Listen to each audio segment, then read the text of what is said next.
자, 다음은 도시기본계획입니다. 도시기본계획. 도시기본계획은 이제 많이 언급되고 중요한 내용이다 보니까 별도로 이렇게 하나의 장처럼 구분을 해서 조금 설명할 텐데, 자, 여기서 말하는 도시기본계획은요, 일단 일반적인 용어를 얘기하는 거고요. 최근에 그런데 이게 법적인 용어로는 도시, 그 다음에 군 기본계획으로 바뀌었어요. 그러니까 여러분 이거 뭐 제가 늘 설명하지 않아도 그렇게 파악하시기 바랍니다.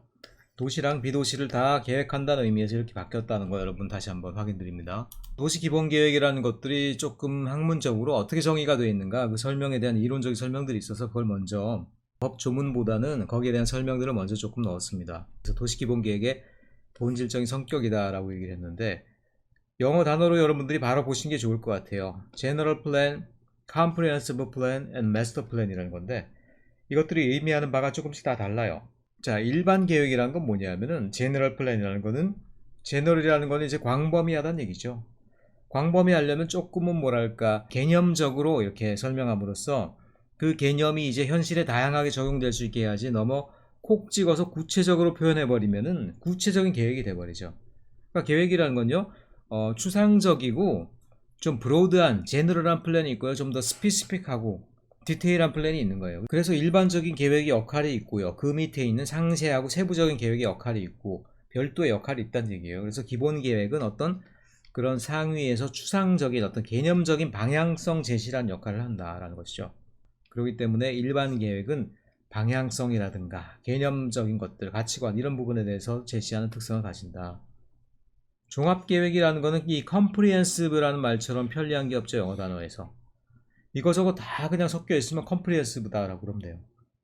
뭐냐, 계획을 다룰 때 어떤 한 부분만 특수하게 다루는 게 아니라 도시가 계획되기 위한, 사실 도시 계획만큼 광범위한 사항이 어디 있습니까? 단순히 공간 계획뿐 아니라 사회, 경제, 문화 다 들어가죠.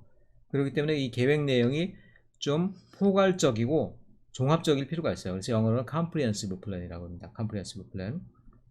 그래서 여러분들이 알아두셔야 될 것들은, 도시기본계획은 토지이용 계획만, 말하자면 피지컬, 물리적인 어떤 계획만을 다루는 게 아니에요. 공간의 형태 변화만을 얘기하는 게 아닙니다. 비물리적인, 보이지 않는 사회 경제적인 측면까지를 모두 포함하는 계획이다. 그런 의미에서 종합계획, 컴프리헨시브 플랜이라고 부른다.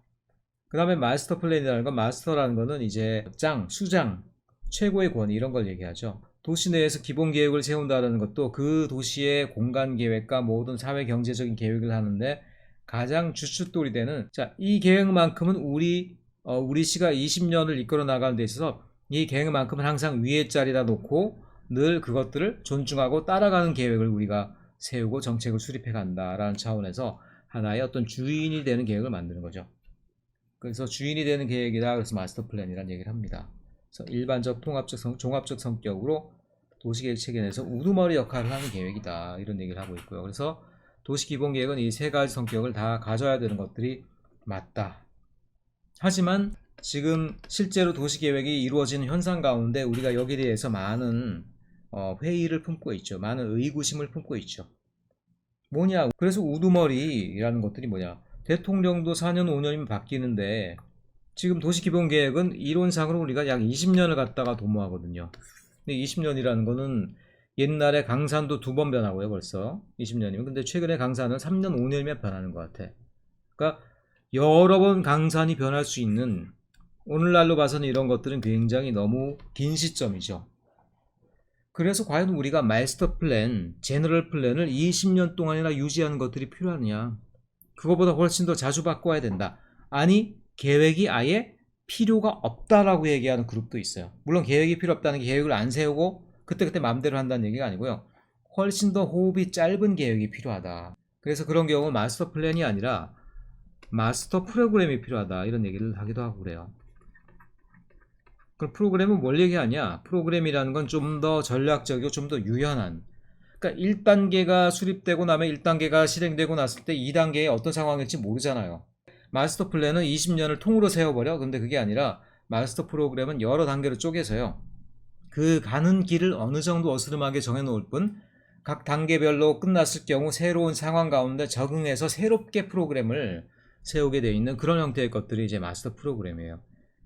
그래서 신도시를 만들거나 어떤 이런 계획들은 마스터 플랜이 가능하지만 특별히 최근에 어떤 도시 재생 계획 같은 경우 있잖아요. 그런 경우는 이런 마스터 플랜이라기보다는 좀 더 작은 단위의 유연하면서도 호흡이 빠른 계획인 마스터 프로그램 형태로 만들어야 되는 게 아니냐. 실제로 그렇겠죠. 왜냐, 재생 계획이라는 것들 지금 도시 재생을 하다 보면요, 갑자기 어떤 일이 생길지, 그리고 어떤 부분이 오히려 효과가 있고 어떤 부분이 효과가 없을지 실제로 해보기 전에 모르는 경우 많아요. 또 재생 계획을 막 세우다 보니까 갑자기 또 팬데믹이 막 오네. 자, 이런 변화들이 늘 있기 때문에 20년 단위로 계획을 세워놓는다는 것들이 의미가 없어요, 한마디로. 최근 같은 경우. 특별히 도시 재생 계획처럼 굉장히 변동이 심한 사항을 얘기할 때는 마스터 플랜보다는 마스터 프로그램 개념으로 가는 게 맞지 않느냐, 이런 얘기들을 계획 이론 내에서 많이 하고 있다는 얘기예요. 실제로 이런 어떤 여러 가지 도전 때문에 좀 5년 단위로 도시기본계획을 빨리빨리 바꿔가는 경향이 있다, 이런 얘기 말씀드렸죠. 어쨌든 도시군 기본계획이죠. 도시기본계획은 타 계획의 지침을 제시하는 기능 수행. 타 계획은 뭐겠습니까? 지구단위 계획이라고 그랬죠. 물론 도시계획, 시설계획도 들어가죠. 묶어서 도시군 관리계획이라고 그랬죠. 도시라는 말이 다 도시.군으로 바뀌었다는 거, 법적 용어로는 바뀌었다는 것만 여러분들이 다시 한번 확인해 주시기 바랍니다. 자, 그러면서 개발에 대한 계획이고 쇄신 계획이기도 하다, 뭐 이런 얘기들도 하고 있고요. 기타 성격이 이제 진짜로 실제로 우리가 실무적으로 쓰는 법적인 도시기본계획의 성격을 좀 더 설명하는 것들인데, 20년을 단위로 한 가장 장기적인 도시개발이에요. 그리고 도시가 나가야 될 방향을 가이드한다라는 것들. 가이드한다라는 것은 콕 집어서 조각하는 건 아니지만 대략 이런 형태로 가야 돼 라고 가야 될 길을 미리 정해놓는 것들이죠. 그리고 도시기본계획은요, 이거는 우리 개개인을 구속한 것들은 아닙니다. 예를 들어서 여러분들이 건물을 지었는데, 뭐라고 해야 될까, 여러분이 개발을 하는데 도시기본계획에 어긋나는 개발이다라는 얘기는 있을 수 없어요. 도시기본계획은요, 기본적으로 도시계획을 수립하는 행정청만을 구속해요. 말하자면 도시의 공공적인 토지이용 계획과 계획 시설을 기반서를 설치하는 그런 입장에 있는 공공관청, 시도지사에게만 적용된다는 거예요. 그럼 우린 도시기본계획을 안 따라도 되냐가 아니고, 우리가 따라야 되는 건요, 도시기본계획 자체가 아니라 그 하부에 있는 계획이라는 거예요. 말하자면 지구단위 계획. 그래서 이 지구단위 계획이 우리라는 어떤 개별 개인들에게 적용이 되더라는 거예요. 이렇게. 무슨 얘기인지 아시겠죠? 그러니까 말하자면 개인은 위에만 보면 돼. 지구단위 계획을 따르면 되는 거지 도시기본계획을 따르기 위해서 노력할 필요가 없다라는 얘기야. 그러기 위해서 도시기본계획이 어떻게 됩니까? 지구단위 계획을 가이드해야 되고, 그 다음에 지구단위 계획이 우리 개개인에게 이렇게 영향을 미치는 거죠. 물론 우리 개개인에게 작용하는 법은 또 하나 있죠. 건축법. 그래서 우리는 건축법을 신경 쓰고 지구단위 계획을 신경 쓰는 거지, 도시기본계획을 우리가 신경 써서 개발을 하는 것들은 아니다라고 얘기할 수 있죠. 도시기본계획은 행정청을 구속하는 계획이다. 그리고 비구속적인 계획이다라는 것은 개인을 구속하지 않는다는 얘기예요. 기타 성격들, 자, 뻔한 얘기들, 일반적인 얘기들 잘 나와 있습니다. 바람직한 도시의 미래상 구현. 20년 단위니까 뭐 미래상이 당연히 나와야 되겠죠. 특별히 우리나라 같은 경우는 이게 조금 문제긴 한데 20년 단위의 인구계획이 제시가 돼요. 인구계획. 그래서 여기서 이제 일종의 블러핑이 많이 나오죠. 블러핑. 블러핑이라는 건 이제 도박 용어인데, 막 이제 지르고 보는 거죠. 까짓 거 나는 뭐 100만, 나는 1000만. 그러니까 도시기본계획에서 한 인구 2, 30만만 되는 도시도 다 20년 뒤에는 다 100만짜리 도시가 되겠다라고 기염을 토해버리니까, 자, 미래상을 구현한다는 측면에 사실 또 그런 어느 정도의 또 미래에 대한 희망이 있는 것도 사실인데, 그렇다고 인구가 줄어가는 이 시기에 과하게 도시 인구를 2배씩 늘리겠다, 이런 것들, 그런 것들은 좀 곤란하죠. 그래서 미래상을 구현하기 위한 미래적인 계획인 것들은 맞아요. 근데 우리나라에서는 다소 인구 계획이라는 측면에서 너무 장밋빛 미래 또는 블러핑된 미래를 지향하는 것들이 최근에 도시기본계획의 굉장히 큰 문제였다. 얼마나 심했냐면요, 각 시군구에서 만든 도시기본계획상에 20년 뒤에 인구 추계, 인구의 미래를 예측해 놓은 그 계획을 다 합해, 인구를 다 합해. 그러면 우리나라 5천만인데 얼마 나올까요? 뭐 6천만? 6,500만? 1990년대 후반은요, 무려 2000년대 초반까지는요, 무려 2억이 나왔어. 2억. 우리나라가 20년 뒤에 2억이 된다는 거야, 말하자면. 이 도시기본계획이 지나치게 미래에 대한 장밋빛 환상에만 치우쳐 있다라는 어떤 비판의 근거가 된다는 거예요. 자, 어쨌든 우리 하위 계획의 틀 제공과 관련된 지침의 역할을 한다. 그리고 관청으로서는 자기들이 하는 중요한 정책들 있죠. 의사결정의 어떤 근본으로 삼는 것들. 자, 지금 하려는 사업들이 도시기본계획과 맞아? 달라? 이런 부분들을 끊임없이 점검을 해야 되죠. 의사결정을 수행하는 데 참고가 된다. 그리고 도시정책과 개발 방향에 관한 정보를 교환한다. 그리고 교육적 기능도 있다라고 그랬는데 이거는 뭐 여러 가지 의미로 해석할 수가 있는데요. 지역민으로서는 자기 지역이 어떤 식으로 성장해 왔고 앞으로 어떤 미래를 가지게 되는지에 대해서 감흥이 있어야 되죠. 동참하고 있어야 되죠. 그럴 때 우리가 참여가 가능한 것이잖아요. 그래서 내 지역에 대한 자긍심은 내 지역에 대한 도시계획에 대한 이해에서 시작되어야 돼요. 근데 우리나라는 그런 것들이 너무 적죠. 역사, 문화, 무슨 고대 유적 이런 것들만 생각하고 우리 도시가 진행되고 있는 도시계획의 방향성 이런 것들에 대한 공감대는 적다는 얘기야. 그래서 도시기본계획과 관련된 공청회를 제가 공무원 생활 해봤기 때문에 공청회를 해요. 공청회는 보통 시민들 아무나 와서 이렇게 공청회에 참석할 수 있거든요.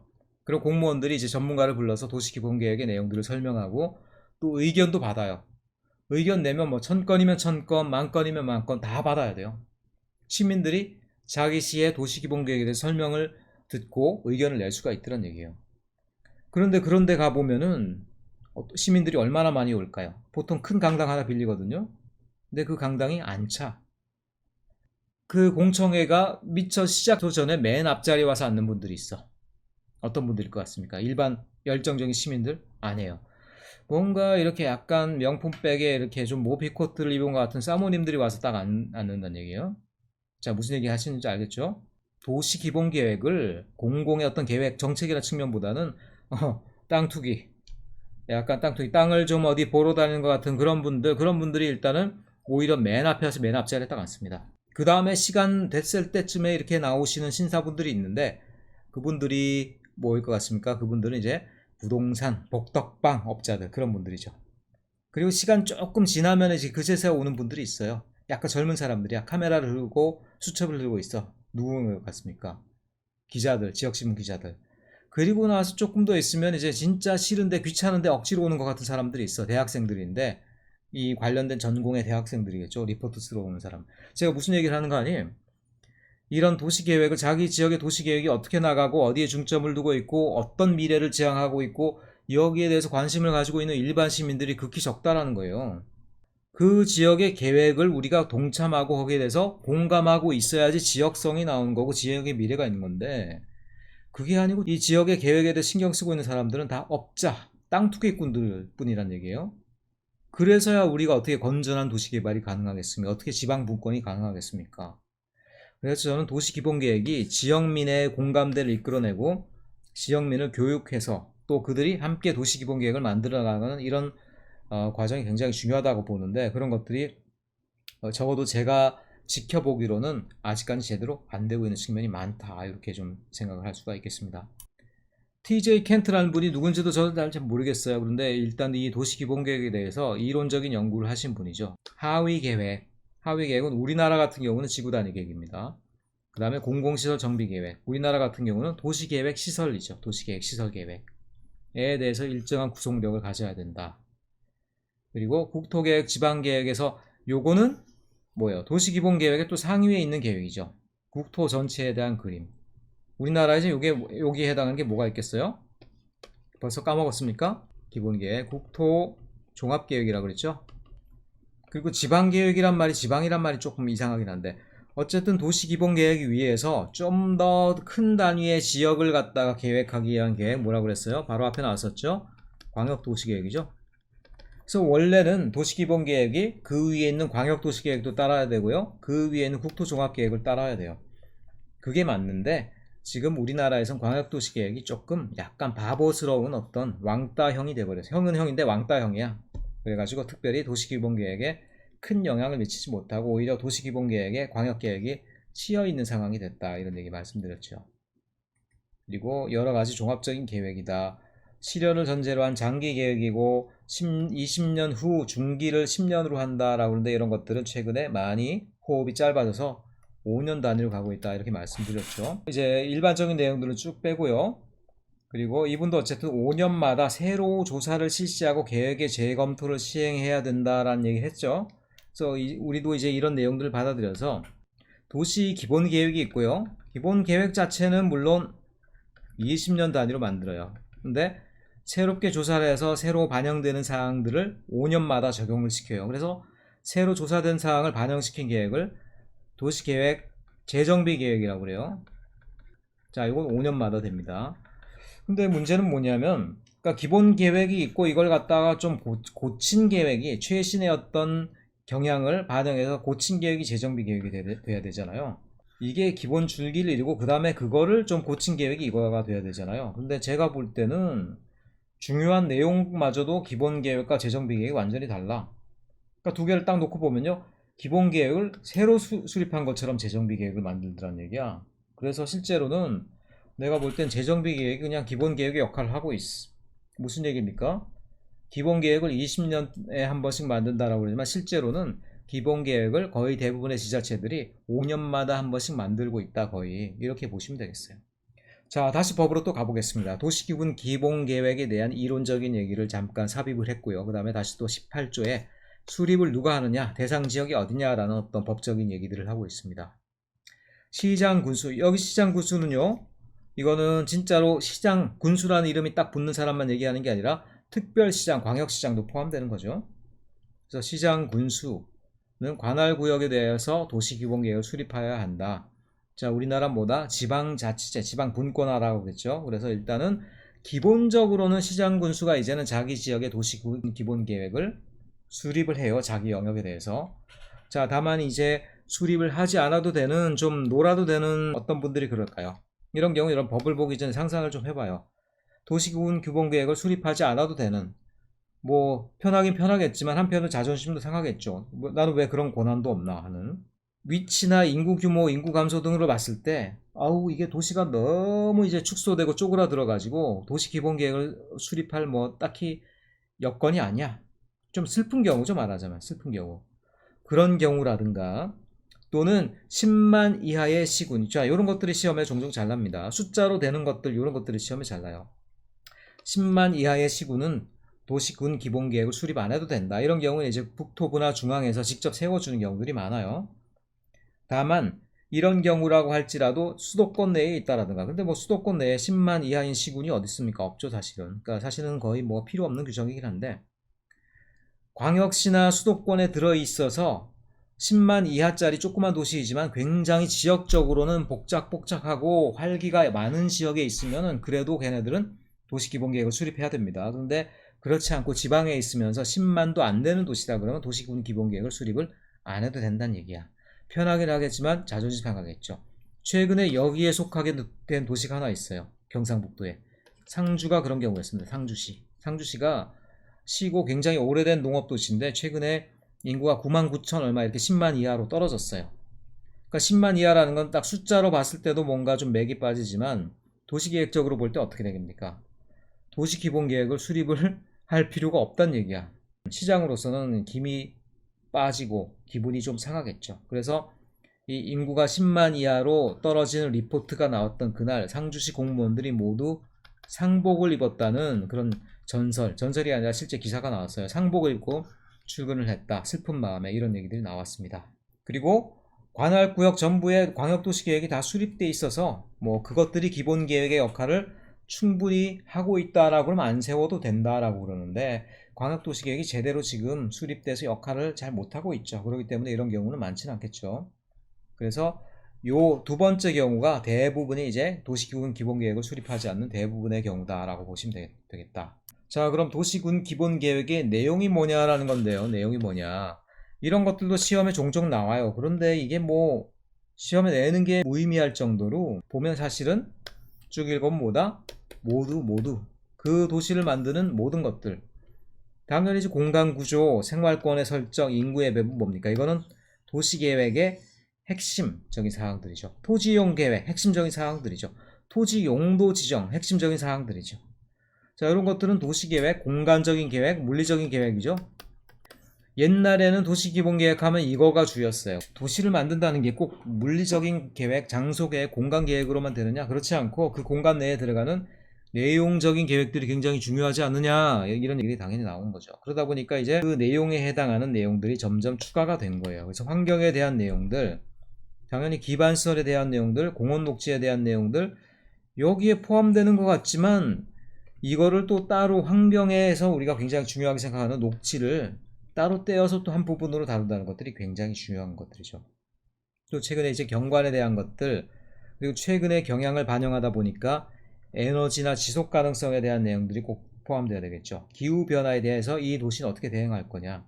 또 그리고 최근에 지진도 나고 올해도 풍수 피해가 많았어요. 그래서 그런 것들을 위한 방제 또는 범죄 안전에 대한 사항들도 들어가고, 그것만으로도 모자라서 그 밖의 대통령령으로, 이것만으로 모자라니까 그때그때 대통령이 빨리빨리 추가할게, 이런 내용들이 들어갑니다. 그 밖의 대통령령으로, 그 밖의 대통령령으로 정하는 요거를 여러분이 딱 클릭을 해보시면요, 바로 여기로 연결돼요. 시행령으로 연결되고요. 자, 이 부분은 대통령령이기 때문에 그때그때 빨리빨리 바뀌는 부분이에요. 그래서 최근에 특별히 넣는 내용들은 뭐겠습니까? 도심 및 주거환경 정비 보전에 대한 사항들, 주로 재개발, 재생에 대한 내용들이죠.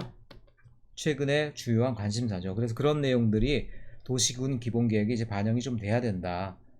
그리고 다른 법률에 대한 어떤 사항들, 그리고 재원 조달에 대한 내용도 넣어라, 뭐 이런 얘기들이 나오고 있다는 것이죠.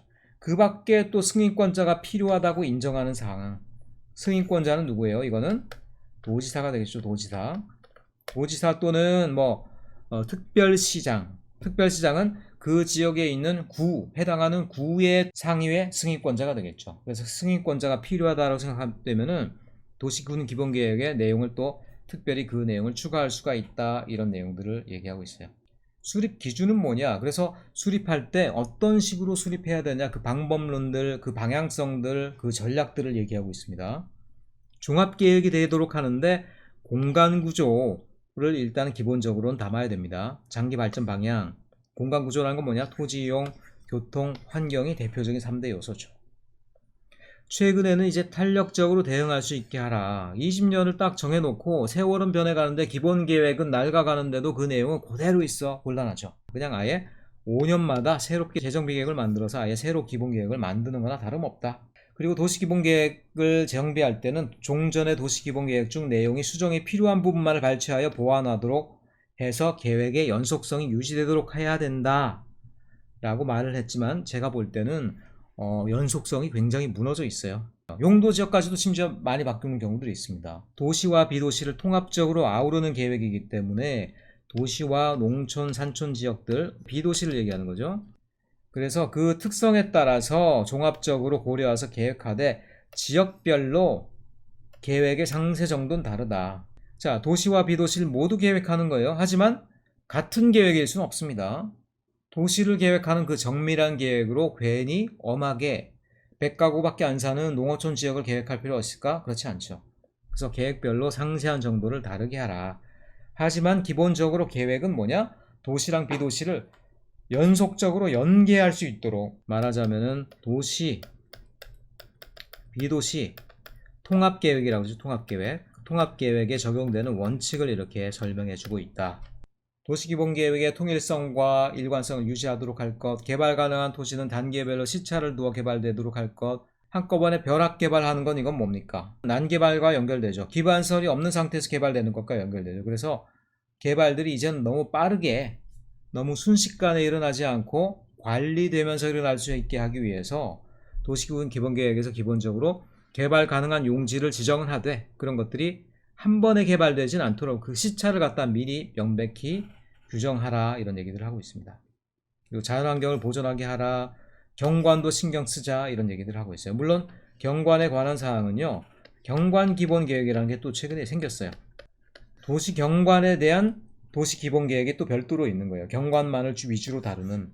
물론 이거랑 이 부분이 상당히 또 겹치는 부분이 있습니다. 그리고 도시기본계획에서 어느 정도 경관에 대한 상황도 규정을 해야 되겠죠. 자, 도시군 기본계획을 이제 시군구에서 만든다라고 그랬죠. 자, 그럼 만들어진 도시군 기본계획이 어떻게 승인되느냐? 승인은 보통 상위에 있는 단체장이 하게 된다라고 우리가 얘기를 했었죠.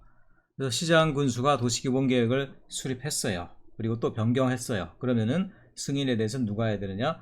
도지사가 하게 된다. 말하자면 한 단계 위에 있는 자치단체장이 하게 돼야 된다라는 건데, 자, 요걸 이해하기 위해서 여러분들이 지방자치단체에도 일종의 어떤 등위, 위계가 있다는 걸 좀 알아야 되는데, 자, 가장 밑에는 뭐가 있겠습니까? 기초지자체라고 부르는 것들이 있어요. 기초지방자치단체. 뭐가 되겠습니까? 시, 군, 구죠. 근데 구는 완전히 다는 아니에요. 구는 어떤 경우냐? 구가 있다라고 그런 거는 보통 시죠. 50만 이상의 시에는 구가 있어요. 그런데 그 구라고 해서 다 구가 아니고요. 구가 다시 또 자치구, 일반구가 또 있습니다. 그래서 일반구는요, 자치 권한이 없어요. 그러니까 자기 스스로 도시기본계획을 못 세워요.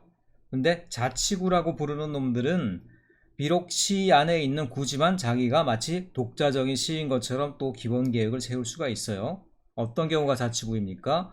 보통 특별시, 광역시 밑에 있는 구가 자치구다. 그에 비해서 포항 같은 경우 특별시 아니죠. 광역시 아니죠. 근데 구가 있습니까? 북구, 남구 두 개 있죠. 그러니까 이 구는 그냥 행정구라고 불러요. 일반구 또는 행정구. 그렇기 때문에 이 구들은 기본 계획을 수립하지는 않습니다. 근데 서울로 가면요, 종로 쳐봐요. 중구 쳐봐요. 종로 도시기본계획도 있고요, 중구 도시기본계획도 있어요. 말하자면 자치구이기 때문에 기본계획을 수립을 하더라는 것이죠. 그래서 기초지방자치단체라는 게 있고요. 그리고 도시기본계획이 사실 요 레벨에서 세워지는 거예요. 그런가 하면 그 바로 위에는 뭐가 있습니까? 바로 위에는 광역지자체가 있습니다. 뭐가 되겠습니까? 도죠. 도 한마디로 모든 대부분의 시군이 도에 속해 있잖아요. 그렇기 때문에 도가 광역자치단체가 되고요. 그 다음에 특별시, 광역시도 이제 여기에 속하게 되겠죠. 그 다음에 그 위에도 뭐가 있습니까? 자, 이거는 지방자치단체는 아니고 그 위에는 중앙정부가 있죠. 중앙정부는 당연히 국토교통부죠. 그래서 행정의 레벨에는 이렇게 세 개의 티어가 있다, 이렇게 여러분 생각하시면 되겠어요. 그래서 위에 쪽 티어에서 해결되는 그런 방식들이 중앙집권제가 되겠고요. 밑으로 권한들이 내려갈수록 지방자치제가 된다, 이렇게 얘기할 수가 있겠어요. 그래서 도시기본계획 같은 경우도 이제는 자, 기초지방자치단체의 권리로 이제 많이 내려왔죠. 하지만 승인은 옛날에 여전히 국토교통부로 가서 받았어야 했어요. 근데 지금은 그 권한들이 한 단계 내려갔죠. 그래서 승인은 어느 레벨에서 바뀌었어요? 이제는 광역자치단체, 광역지방자치단체 레벨에서 하게 된다. 그러니까 누가 중심이겠습니까? 도지사가 중심이겠죠. 포항 같은 경우 그럼 도시기본계획을 누가 세워요? 남구, 북구 따로 안 세웁니다. 포항시 전체 도시기본계획만 있어요. 누가 승인합니까? 경상북도 도지사. 하지만 서울 같은 경우는 구 단위로도 세우죠. 그 경우엔 누가 그러면은 승인권을 가지겠어요? 바로 위에 있는 광역지자체 단체장, 특별시장이 가지게 된다. 그래서 예전에는 여기서 승인권을 다 가졌던 것들이 요 단계로 넘어갔다. 자, 그런데 지방자치제가 이렇게 심화되면은 승인 권한도 아예 어디까지 내려갈 수도 있겠습니까? 아예 바로 맨 밑에까지 내려갈 수도 있겠죠. 자, 그렇게 되면 이 사람들이 수립도 하고 입안도 하고 그 다음에 승인도 해. 자기가 한 걸 자기가 승인한다고 얘기 안 하죠. 자기가 한 걸 자기가 결정하는 거는 그야말로 결정이라고 얘기하죠. 자, 요런 관계를 여러분들이 이해하시면은 시장 군수는 도지사에게 승인을 받는다.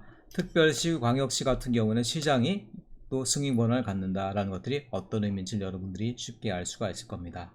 자, 그런 경우에도 어쨌든 지방도시계획위원회의 심의는 받아야 된다. 도시군 기본계획의 정비, 재정비, 아까도 얘기했지만 5년마다 재검토해서 정비해야 된다라고 했는데, 도시기본계획을 아예 그냥 수정하고 재검토하는 정도가 아니라 아예 새롭게 거의 만드는 수준으로 가고 있더라. 내가 볼 땐 5년마다 재정비 계획이 나오는 거를 이렇게 근거를 만들어주고 있는 것들이 23조의 도시군 기본계획의 정비라는 단원입니다. 자, 도시 그리고 군 기본계획인데 그 수립 절차가 쭉 나와 있습니다. 그리고 승인이 이제는 누구다?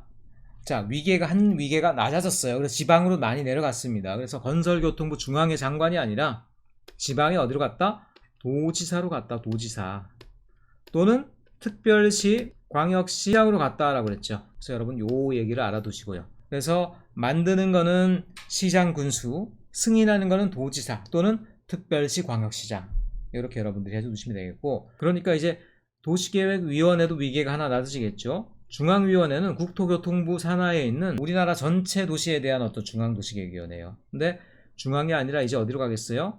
각 도에 있는 도도시계획위원회로 가겠죠. 또는 특별시, 광역시의 도시계획위원회로 가게 됐다. 묶어서 지방도시계획위원회로 이양되었다. 여러분들이 그렇게 이해를 하시면 되겠습니다. 다음에는 도시군관리계획으로 넘어가 보도록 하겠습니다. 자, 앞서 말씀드린 대로 도시군관리계획 같은 경우는 도시계획, 시설계획,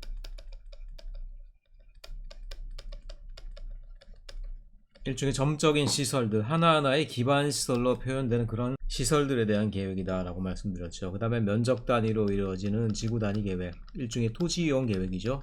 이렇게 두 가지로 이루어졌다 말씀드렸고요.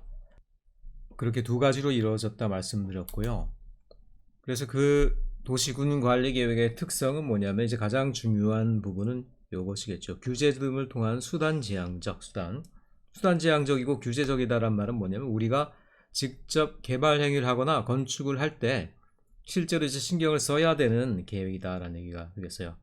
자, 도시군 기본계획, 당연히 이제 중요한 계획이고 상위에 존재하고 있죠. 하지만 이것은 하위에 있는 도시군 관리 계획을 이것을 규정하는 역할을 하죠. 그렇기 때문에 우리 개별적인 어떠한 개인들의 건물이나 아니면 건축물들 이런 것들은 도시군 관리 계획의 영향을 받을 뿐 도시군 기본 계획으로부터 직접적인 영향을 받는 것은 아니란 얘기죠. 물론 또 건축법이라는 별도의 건축 구조에 대한 어떤 공법이 있기 때문에 그 법에 영향을 받긴 하지만 도시군 기본 계획으로부터 직접 규제를 받지는 않는다.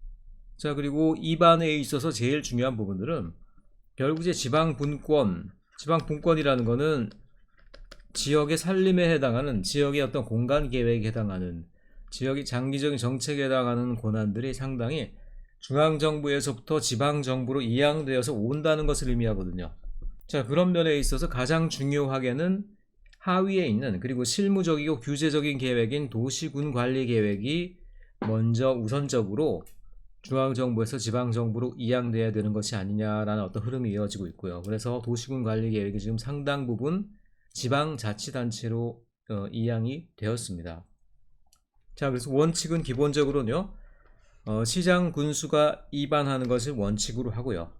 당연히 이제 자기 지자체 대상 행정구역 내에 있는 장소에서 이루어지는 도시군 관리 계획을 스스로 입안하는 것을 원칙으로 하고요.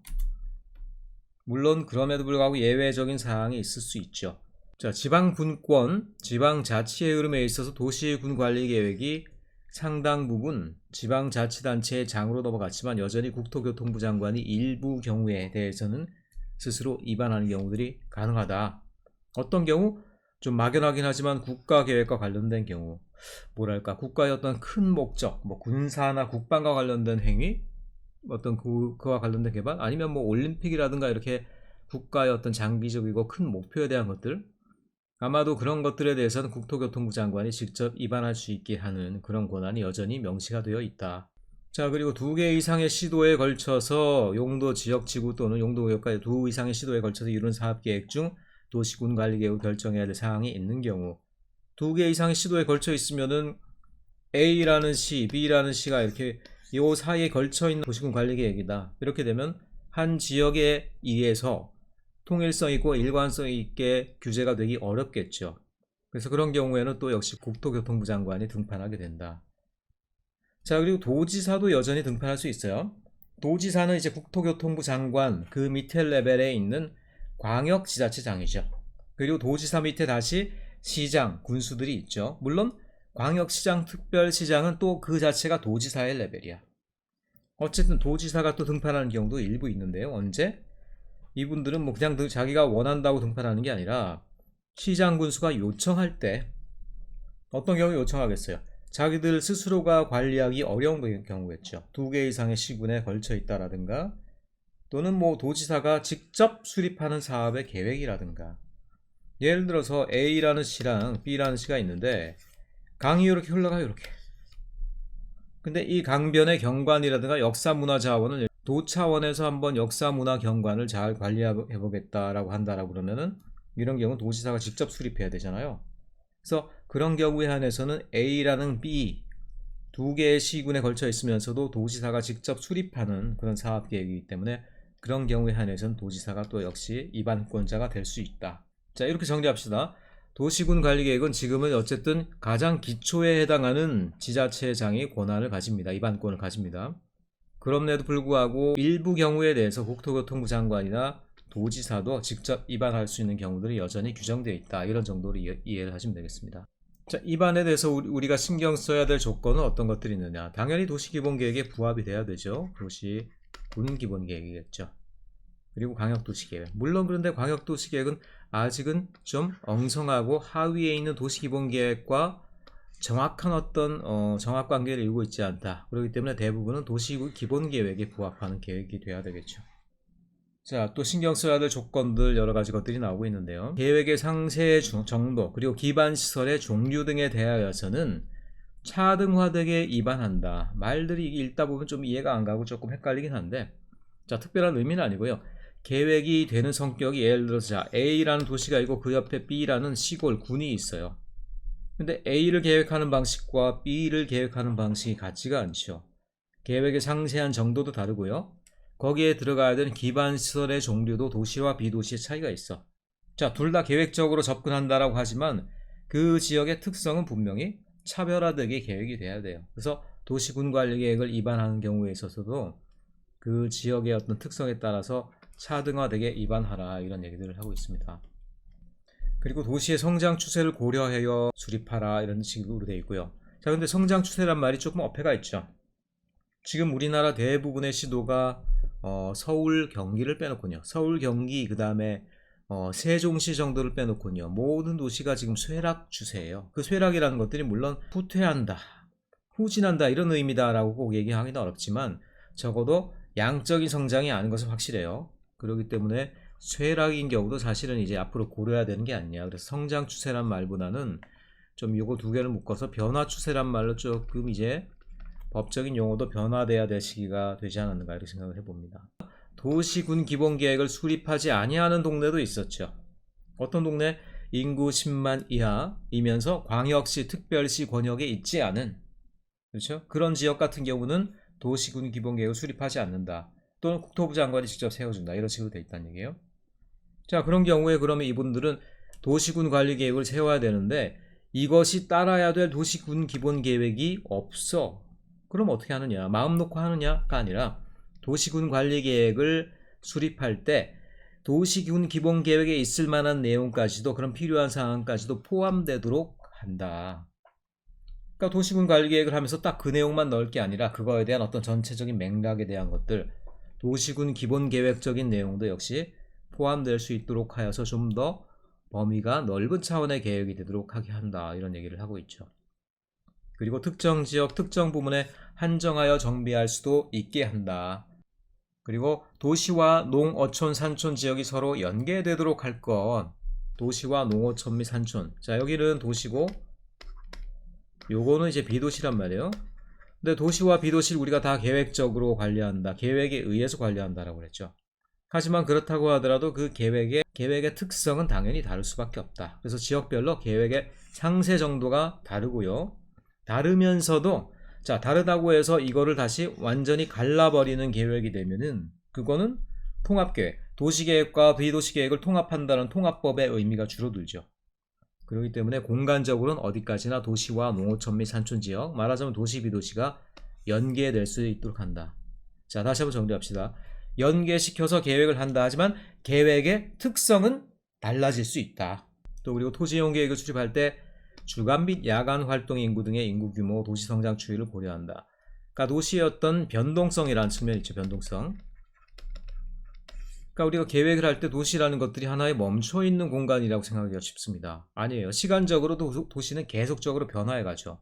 우리는 도시를 갖다가 너무 하드하게 생각해요. 한번 만들어 놓으면 고정돼서 10년, 20년, 100년, 200년 갈 걸로 생각하죠. 아닙니다. 몇십 년 후에 보면요, 이미 도시의 모든 부분이 달라져 있어요. 거기다가 그런 어떤 도시가 변화하는 추이뿐 아니라 도시가 시간적으로 뿐 아니라 하루나 아니면 시간대별로도 계속 도시의 양태가 달라져요. 뭐냐, 주간과 야간 활동 인구가 달라지는 것들도 그 중 하나입니다. 도시가 활성화되어 있을수록요, 주간, 야간 인구가 굉장히 달라져요. 자, 도심부, 상업지역 이런 데는 어떻습니까? 주간 인구는 확 끌어오르는데 야간에 가면 확실히 줄어들죠. 그런가 하면 이제 야간 시간에 인구가 늘어나는 곳 어디입니까? 신도시라든가 아니면 주거지역 이런데. 자, 그런 인구적인 특성이 고려가 되지 않고 기반시설이나 도시계획시설들 이런 것들을 지정하고 계획한다라고 그러면 굉장히 큰 오류가 있겠죠. 그러니까 이런 도시의 어떤 변동성들, 시간별로, 시간대별로 움직이는 것들, 그리고 중장기적으로 변화하는 것들, 그런 것들을 고려해서 도시이용 계획을 해라라는 어떤 이런 개념적인 지침들이 되겠습니다. 균형 발전의 시대 아니겠습니까? 균형 발전처럼 많이 언급되고 목표를 하면서도 실제로 제대로 이루어지지 않는 목표도 드물죠. 그래서 인구 집중 유발 시설들이 이전하는 경우 이전이 촉진될 수 있도록 하라. 이거 뭐 동어 반복이 말이 이상하죠. 이전하는 경우 이전이 촉진될 수 있도록 하라. 이거 뭐 어떻게 받아들여야 되나? 이전하는 경우 그 이전이 제대로 자리 잡을 수 있도록 하라. 뭐 이런 정도로 보면 되겠죠. 시설의 지방 이전들 지금 뭐 혁신도시라든가 서울에 있는 어떤 공공기업이나 아니면은 관련된 여러 연구소라든가 이런 것들을 지방으로 억지로 보내고 혁신도시라는 이름으로 지방도시에다 갖다 붙여버렸죠. 그런데도 혁신도시에 근무하는 사람들이 자 시설은 갖다 놨는데 거기 사람들이 금요일 오면 다 집으로 가버려요. 서울로 가버려. 집도 아직 서울에 있어요. 자 이러니까 제대로 된 이전이 되느냐라는 것이죠. 단순히 어떤 시설만 이전하는 것이 아니라 진정하게 그 시설의 지방 이전이 촉진될 수 있도록 하는 여러 가지 조치를 취하라 뭐 이런 얘기들이 되겠죠.